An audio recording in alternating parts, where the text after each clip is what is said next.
दोस्तों, एसडीएम साहिबा एक शादी को अटेंड करने के लिए शादी में पहुंचती हैं। शादी का माहौल था। सभी लोग एक दूसरे से हंस खिलखिलाकर बातें कर रहे थे। म्यूजिक सिस्टम चला हुआ था। कुछ लोग एक दूसरे के साथ बैठकर खाना खा रहे थे।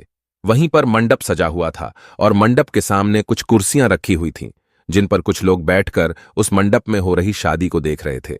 एसडीएम साहिबा उसी मंडप के सामने रखी हुई कुर्सियों पर जाकर बैठ जाती हैं और उस मंडप पर हो रही शादी को देखने लगती है। जैसे वह शादी को देख रही थी तो धीरे धीरे उनके चेहरे पर मायूसी साफ झलक रही थी, मानो शादी को देखने के बाद वह मन ही मन कुछ ना कुछ सोच रही हो। थोड़ी देर बाद वहीं पर उन गेस्ट के लिए एक वेटर आता है, जो उनके लिए चाय पानी लेकर आया था, और वह घूमता हुआ एसडीएम साहिबा के सामने भी पहुंच जाता है। अब जैसे ही एसडीएम साहिबा उस वेटर की तरफ देखती हैं, इधर जो वह वेटर था वह एसडीएम साहिबा की तरफ देखता है तो एकदम से देखता ही रह जाता है, मानो थोड़ी देर के लिए यह शादी का माहौल बिल्कुल थम सा गया हो और दोनों एक दूसरे को देखकर बहुत कुछ मन के अंदर सोचने लगते हैं। तभी वह वेटर अपना ध्यान हटाता है और उसके बाद आगे गेस्ट की तरफ बढ़ जाता है उनको चाय पानी देने के लिए। इधर जो एसडीएम साहिबा थी, अब उनके मन में और भी ज्यादा विचार उठने लगते हैं और वह मन ही मन बहुत कुछ सोच सोचकर परेशान होने लगती है। थोड़ी देर बाद एसडीएम साहिबा एक व्यक्ति को उस वेटर को बुलाने के लिए भेजती हैं। कहती है कि उसे बुलाकर लाओ, मुझे उससे कुछ बात करनी है। दोस्तों, कौन था ये वेटर जिसको देखकर एसडीएम साहिबा उससे बात करने के लिए बेकरार हैं? पूरी कहानी के बारे में जानने के लिए वीडियो को अंत तक जरूर देखें। दोस्तों, ये कहानी उत्तर प्रदेश की है। उत्तर प्रदेश के एक डिस्ट्रिक्ट के अंदर एक कॉलेज होता है। उस कॉलेज के अंदर एक लड़की पढ़ा करती है जिसका नाम है यशोदा।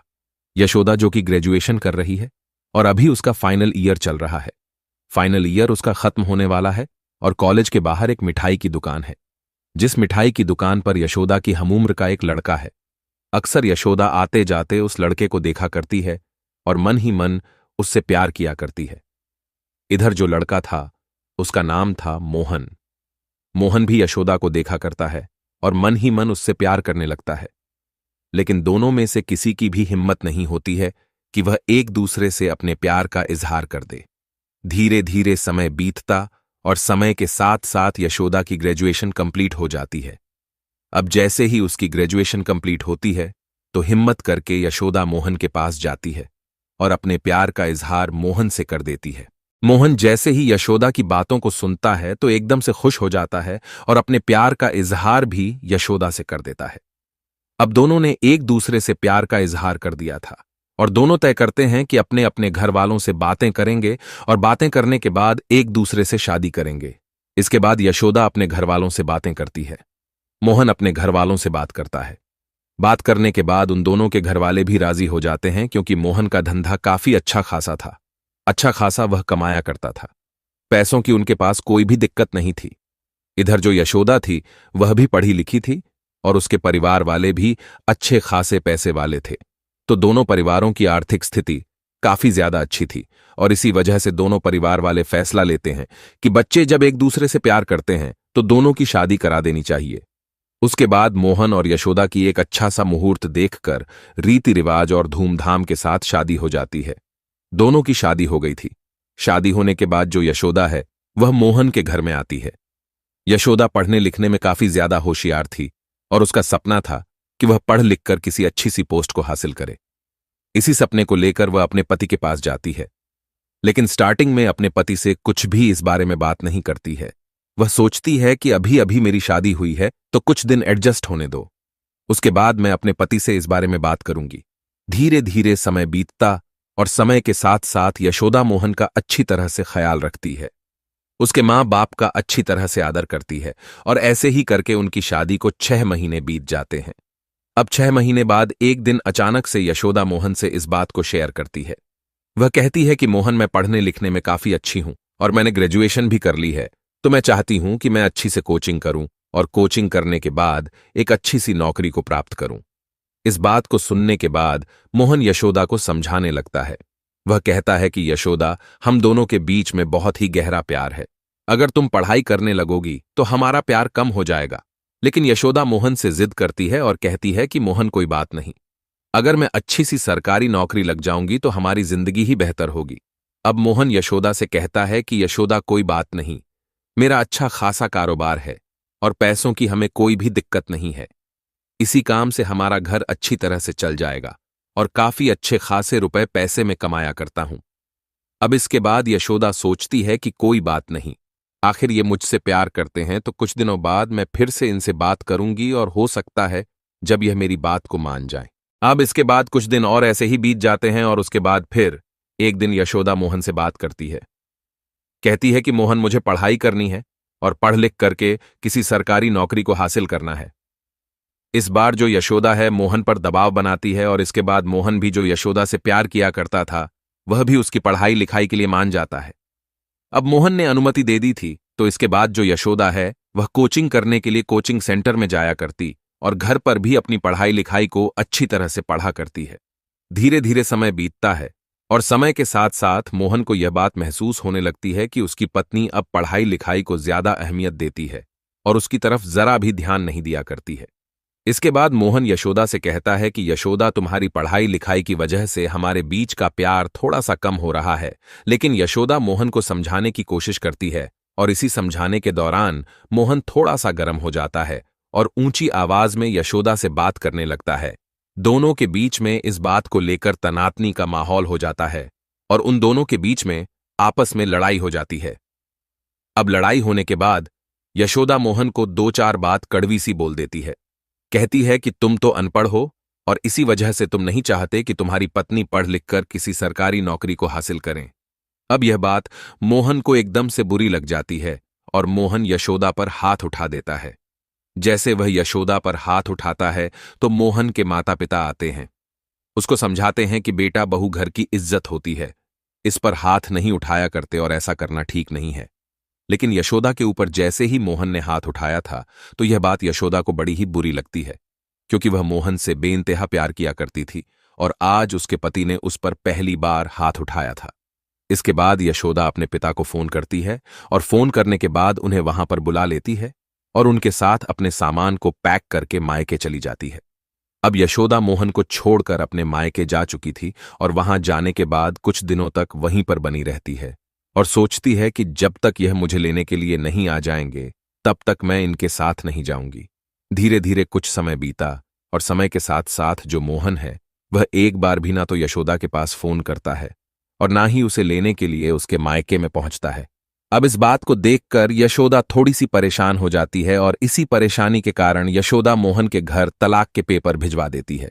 अब जैसे ही मोहन को तलाक के पेपर मिलते हैं तो उसके घर वाले उसे समझाते हैं, कहते हैं कि बेटा, जाकर बहू को ले आ। ये छोटी छोटी बातों पर अपने घर को उजाड़ा नहीं करते और यह अच्छी बात नहीं है। लेकिन मोहन उन तलाक के पेपर को देखकर बौखला गया था और वह मन ही मन यशोदा से घृणा करने लगा था। वह सोच रहा था कि मैंने इसे प्यार किया, इसने पढ़ने के लिए बोला तो मैंने इसे पढ़ने के लिए भी छूट दी, लेकिन आज इसने मेरे साथ ऐसा क्या कर दिया। उसके बाद दोस्तों मोहन यशोदा को तलाक दे देता है। तलाक होने के बाद यशोदा अपने घर रहने लगती है, मोहन अपने घर रहने लगता है। धीरे धीरे समय बीतता है और समय के साथ साथ यशोदा से यशोदा के माता पिता बोलते हैं कि बेटी, तू शादी कर ले और शादी करने के बाद अपना घर बसा, बहुत बड़ी जिंदगी है, ऐसे ही व्यतीत नहीं होगी। लेकिन इस बात को सुनने के बाद यशोदा अपने घर वालों से मना कर देती है। कहती है कि शादी तो मैंने कर ली थी, लेकिन मेरे पति ने मेरी पढ़ाई में मेरा साथ नहीं दिया और क्या गारंटी है कि जिससे मैं शादी करूंगी वह मेरा पढ़ाई में साथ दे देगा। इसी वजह से मैं पहले किसी सरकारी नौकरी को प्राप्त करूंगी और उसके बाद शादी का ख्याल अपने दिमाग में लाऊंगी। इधर जो यशोदा है वह अपनी पढ़ाई पर बहुत ज्यादा फोकस करती है। उसके पिता भी उससे कह देते हैं कि बेटी, ठीक है, अगर तू पढ़ लिख कर किसी सरकारी नौकरी को करना चाहती है तो अपनी यह मुराद भी पूरी कर ले। उसके पिता और उसके घर वाले उसका पूरा साथ देते हैं और यशोदा मेहनत करके अपने मुकाम को हासिल कर लेती है। यशोदा का सिलेक्शन एक एसडीएम के पद पर हो गया था और जैसे ही उसको यह पता चलता है कि वह एसडीएम बन चुकी है तो मानो उसकी खुशियों का कोई ठिकाना ही नहीं था। धीरे धीरे समय बीतता है। समय के साथ साथ उसकी ट्रेनिंग होती है और ट्रेनिंग होने के बाद उसकी पोस्टिंग एक शहर में हो जाती है। पोस्टिंग होने के बाद यशोदा बड़ी मेहनत और लगन के साथ अपना काम किया करती और सभी लोगों से अच्छी तरह से व्यवहार किया करती। अब तभी एक दिन यशोदा के ऑफिस में काम करने वाली एक महिला के घर में शादी होती है। उसकी बेटी की शादी थी तो वह यशोदा को निमंत्रण देती है और कहती है कि मैडम, अगर आप हमारी बेटी की शादी में आओगी तो हमें बहुत ही अच्छा लगेगा।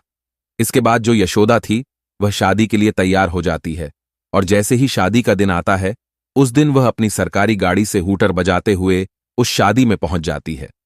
वहां जाने के बाद जैसे ही वह दरवाजे पर उतरती है तो जिस महिला की बेटी की शादी थी वह आकर उसका वेलकम करती है, और वेलकम करने के बाद उसे शादी समारोह के अंदर ले जाती है। वहां पर सभी लोग एक दूसरे से हंस खिलखिलाकर बातें कर रहे थे। कुछ लोग एक दूसरे के साथ बैठकर खाना खा रहे थे। वहीं पर एक जगह मंडप सजा हुआ था और मंडप के सामने कुछ कुर्सियां रखी हुई थीं।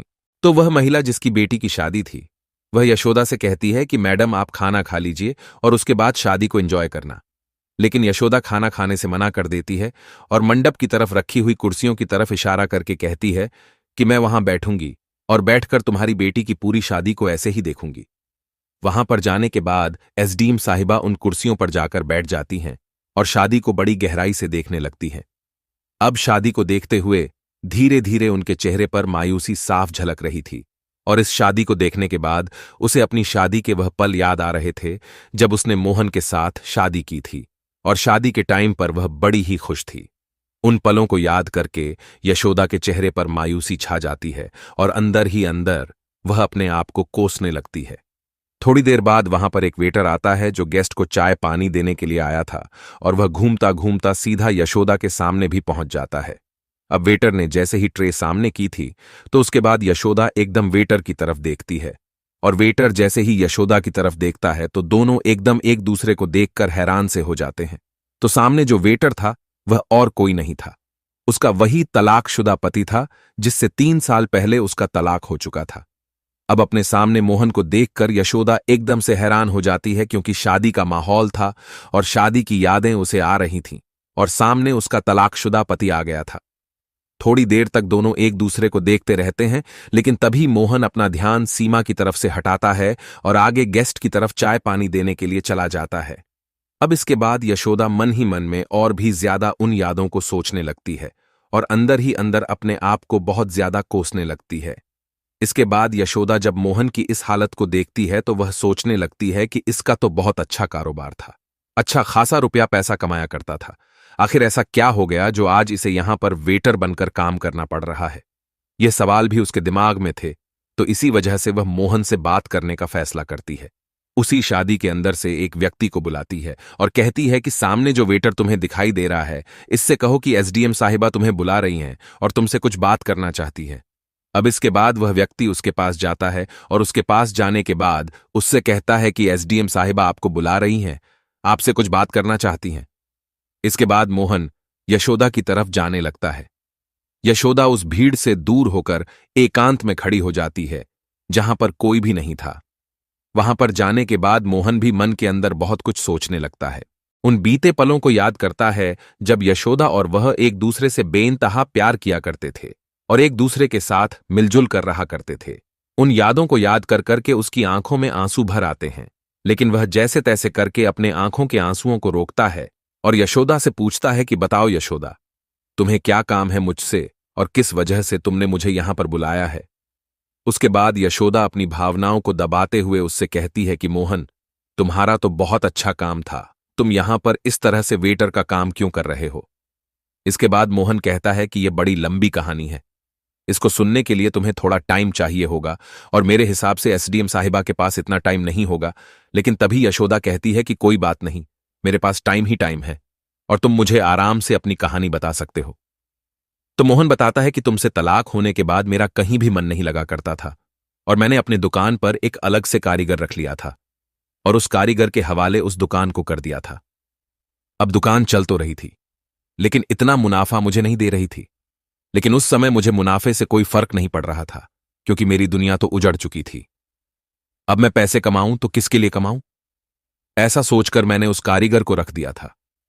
जो भी पैसे वह मुझे कमा कर दिया करता मैं उन्हीं पैसों को लेकर घर वालों को दे दिया करता, कहा करता कि इतने ही पैसे कमाए हैं और इससे ज्यादा अभी कमाई नहीं हुई है।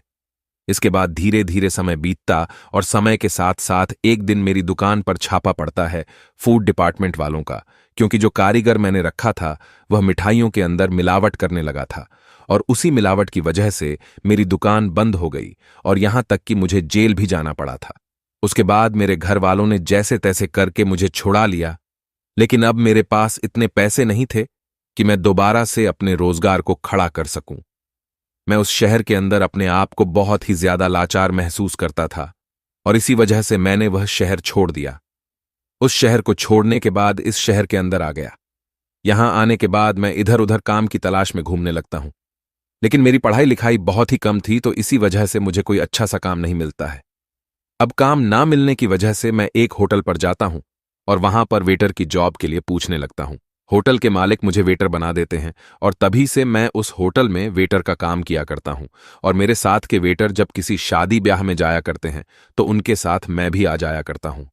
अच्छा सा पैसा बन जाता है और उस पैसे से अच्छी तरह से गुजारा हो जाता है। अपनी बातों को बताने के बाद मोहन यशोदा से कहता है कि यशोदा ठीक है, अब मुझे चलना चाहिए क्योंकि यहां पर मैं वेटर हूं और मुझे अपना काम अच्छी तरह से करना चाहिए। लेकिन यशोदा जैसी ही मोहन की हालत को देखती है, उसके बारे में इन बातों को सुनती है, तो फूट फूट कर रोने लगती है और एकदम मोहन से कहती है कि मोहन, क्या ऐसा नहीं हो सकता, हम दोनों दोबारा से एक साथ हो जाएं। अब मोहन यशोदा की इन बातों को सुनकर कहता है कि यशोदा, अब तुम एक बहुत बड़ी अफसर हो और मैं एक छोटा सा वेटर हूं और हम दोनों अब एक दूसरे के साथ रहेंगे तो लोग तरह तरह की बातें करेंगे और यह बिल्कुल भी अच्छा नहीं होगा। तभी जो एसडीएम साहिबा है वह कहती है कि दुनिया वालों से मुझे कोई मतलब नहीं है, वह चाहे हमारे बारे में कोई भी बातें बनाए, लेकिन मुझे अब तुम्हारे साथ रहना है। बहुत दिन हो गए मुझे तुमसे अलग हुए, लेकिन मैं बार बार उन बातों के बारे में सोचा करती हूं जो हमने और तुमने एक साथ पल बिताए थे, और मैं तुमसे बेइंतहा प्यार किया करती हूं। तो अब मैं तुमसे अलग नहीं रह सकती, अब हम दोनों को एक होकर रहना होगा। अब इसके बाद मोहन जो अपने आंखों के आंसुओं को रोके बैठा था, उसके आंखों के आंसू भी छलक पड़ते हैं और वह यशोदा की इस बात के लिए एग्री हो जाता है। कहता है कि ठीक है यशोदा, अगर तुम ऐसा ही चाहती हो तो ऐसा ही हो जाएगा। दोनों पति पत्नी एक दूसरे के गले मिलते हैं और जैसे ही वह लोग एक दूसरे के गले मिलते हैं तो शादी के अंदर जो भी लोग थे वह सभी उन्हीं को देखते हैं। सोचते हैं कि एसडीएम साहिबा इस वेटर के गले क्यों लग रही हैं, आखिर क्या कहानी है, क्या किस्सा है। उसके बाद वह महिला एसडीएम साहिबा के पास आती है और उससे कहती है कि तुम ऐसा क्यों कर रही हो। तो एसडीएम साहिबा उसे पूरी कहानी बताती है। कहती है कि मेरे तलाकशुदा पति ने 3 साल पहले छोटी सी गलत फहमी को लेकर हम दोनों का तलाक हो गया था, लेकिन आज हम फिर से एक होना चाहते हैं। इस बात को सुनकर वह महिला भी थोड़ी सी भावुक हो जाती है और यह बात धीरे धीरे पूरे शादी के माहौल में फैल जाती है। अब इसके बाद यशोदा मोहन को अपने साथ अपनी गाड़ी में बैठाती है और अपने सरकारी आवास पर ले जाती है। वहां जाने के बाद दूसरे दिन सुबह सुबह वह दोनों तैयार होकर उस गाड़ी में बैठते हैं और एक मंदिर पर जाकर एक दूसरे से शादी कर लेते हैं। दोनों की शादी हो गई थी और शादी होने के बाद जैसे ही यह खबर दोनों अपने अपने घर वालों को सुनाते हैं तो घर वाले भी बड़े ही खुश होते हैं, क्योंकि दोनों ने ही शादी से मना कर दिया था। और इस बात को लेकर उनके घर वाले बड़े ही चिंतित थे कि यह लोग अकेले अपनी जिंदगी को इस तरह से कैसे व्यतीत करेंगे। इसके बाद यशोदा दोबारा से एक दुकान मिठाइयों की मोहन के लिए खुलवा देती है और उस दुकान पर मोहन को बिठा देती है ताकि मोहन को यह ना लगे कि मेरी पत्नी कमा रही है और मैं घर के अंदर बैठा हुआ हूं। उसके बाद मोहन, जो कि मिठाइयों का काम अच्छी तरह से जानता था, वह मिठाइयों की दुकान को अच्छी तरह से चलाता है और इस शहर के अंदर भी उसकी मिठाइयों की दुकान अच्छी तरह से चलने लगती है। इसके बाद दोनों पति पत्नी मिलजुल कर हंसी खुशी रहा करते हैं और अब इन दोनों के बीच में किसी भी बात को लेकर तकरार नहीं हुआ करती। तो दोस्तों, यह थी कहानी एक एसडीएम साहिबा की, जिनका पति 3 साल बाद उन्हें वेटर बनकर मिला और उसके बाद दोबारा से उन्होंने उससे शादी कर ली। अब क्या कहना चाहते हो? यशोदा के बारे में आप क्या कहना चाहते हो? मोहन के बारे में आपकी जो भी राय कमेंट बॉक्स में लिख सकते हो, लोगों के साथ शेयर कर सकते हो। वीडियो अगर अच्छा लगा हो तो वीडियो को लाइक और चैनल को सब्सक्राइब जरूर करें ताकि हमें मोटिवेशन मिले। आप लोगों के लिए ऐसे अच्छे अच्छे वीडियो बनाने के लिए इन कहानियों को सुनाने का उद्देश्य किसी को परेशान करना बिल्कुल भी नहीं है। यह कहानी आपको इसलिए सुनाई जाती है ताकि आप लोग इन कहानियों में से कुछ ना कुछ सीख सको और अपने जीवन में इस चीज को अप्लाई कर सको। मिलते हैं किसी अगली वीडियो में नए टॉपिक के साथ। तब तक के लिए जय हिंद, जय भारत। आप सभी का बहुत बहुत धन्यवाद।